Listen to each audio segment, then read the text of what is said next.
हाँ जी, अगला क्वेश्चन क्यों है।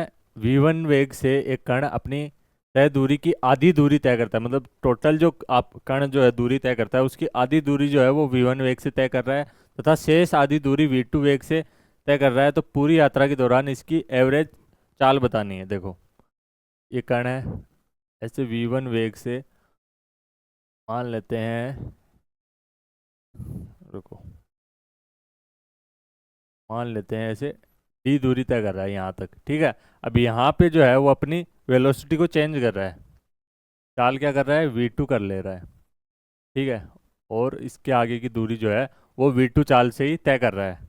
अब देखो, मान लेते हैं कि ये वाली दूरी है d, तो ये वाली कितनी हो जाएगी d, मतलब अपन मान रहे हैं, अपन d/2 भी मान सकते हैं, वो अपने ऊपर डिपेंड करता है ना। तो अपन सिंपल d मान रहे हैं कि ये वाली दूरी जो है d वो v1 चाल से तय कर रहा है, और ये वाली दूरी जो है ये v2 चाल से तय कर रहा है। तो एवरेज चाल कितनी होती है, v एवरेज क्या होता है, आप बोलोगे टोटल डिस्टेंस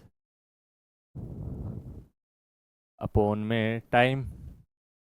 अब देखो, टोटल डिस्टेंस अपन को पता है d+d, अब टाइम नहीं पता, देखो टाइम निकाल लेंगे। मान लेते हैं कि इसको v1 वेग से d दूरी तय करने में t1 समय लग रहा है, और इसको v2 वेग से d दूरी तय करने में t2 समय लग रहा है। तो चाल बराबर दूरी बट्टा समय जब लगाएंगे अपन, तो चाल बराबर क्या होता है, दूरी बट्टा समय। तो समय निकालेंगे तो समय बराबर क्या हो जाएगा, दूरी बट्टा चाल। दूरी कितनी है d, चाल कितनी है v1, तो t1 जो अपना आ गया d/v1।